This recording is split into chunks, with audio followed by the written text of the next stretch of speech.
ಶಾಸಕರಿಗೆ 50 ಕೋಟಿ ಆಫರ್ ವಿಚಾರಕ್ಕೆ ಸಂಬಂಧಪಟ್ಟಂತೆ ಕಾರ್ಮಿಕ ಸಚಿವ ಸಂತೋಷ್ ಲಾಡ್ ಕೂಡ ರಿಯಾಕ್ಷನ್ ಕೊಟ್ಟಿದ್ದಾರೆ. ಅವರು ಏನ್ ಹೇಳಿದ್ದಾರೆ ಅಂತ ನೋಡೋದಾದ್ರೆ, ಸಿಎಂ ಹೇಳಿರೋದು 100% ಸತ್ಯ, 100% ನಿಜ. ಹಲವು ತಿಂಗಳಿಂದ ಕೂಡ ಸರ್ಕಾರ ಅಸ್ಥಿರಗೊಳಿಸುವಂತಹ ಪ್ರಯತ್ನ ಮಾಡ್ತಿದ್ದಾರೆ. ನಮ್ಮ ಶಾಸಕರಿಗೆ ಆಮಿಷವನ್ನ ಒಡ್ತಾ ಇರೋ ಮಾಹಿತಿ ನಮಗೂ ಬಂದಿದೆ ಅನ್ನೋದು ಕಾರ್ಮಿಕ ಸಚಿವ ಸಂತೋಷ್ ಲಾಡ್ ಅವರ ರಿಯಾಕ್ಷನ್ ಆಗ್ತಾ ಇದೆ.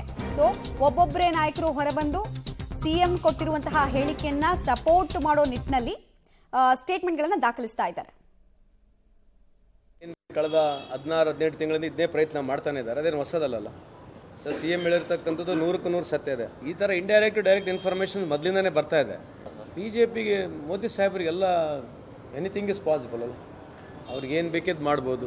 ಮಧ್ಯಪ್ರದೇಶ ಸರ್ಕಾರ ಬೆಳೆಸಿದ್ರು, ಗೋವಾ ಸರ್ಕಾರ ಬೆಳೆಸಿದ್ರು, ಮಹಾರಾಷ್ಟ್ರ ಸರ್ಕಾರ ಬೆಳೆಸಿದ್ರು. ಇದೇನು ಹೊಸದಲ್ಲ ಅವರಿಗೆ. ಪ್ರಯತ್ನ ಅಂತೂ ಮಾಡ್ತಾ ಇದ್ದಾರೆ. ಈಗ ಆ ಥರ ಇನ್ಫಾರ್ಮೇಷನ್ಸ್ಗೆ ಯಾವ ಥರ ಮಾಹಿತಿ ಇರುತ್ತೆ ಅಂತಂದಾಗ ಯಾರು ಆಫರ್ ಮಾಡ್ತಾರೆ ಅದಕ್ಕೆ ಖಚಿತವಾಗಿ ನನಗಂತೂ ಸಂಪೂರ್ಣ ಮಾಹಿತಿ ಇಲ್ಲ. ಬಟ್ ಇನ್ಫಾರ್ಮೇಷನ್ಸ್ ಇದೆ. ಸೊ ಮಾನ್ಯ ಮುಖ್ಯಮಂತ್ರಿಗೂ ಅವ್ರಿಗೆ ಜಾಸ್ತಿ ಇನ್ಫಾರ್ಮೇಷನ್ ಇರುತ್ತೆ. ಬಟ್ ನನಗೂ ಈ ಥರದ ಇನ್ಫಾರ್ಮೇಷನ್ಸ್ ಇದೆ. ಪ್ರಯತ್ನ ಮಾಡ್ತಾ ಇದ್ದಾರೆ. ಹೇಳಿದ್ದು ಯಾರು ಹೇಳಿದಾರೆ ಅವ್ರ ಹೆಸರು ಹೇಳಕ್ಕೆ ಹೋಗಲ್ಲ. ಬಟ್ ಹೇಳಿದೆ ಮಾಹಿತಿ ಇದೆ ಪ್ರಕಾರ.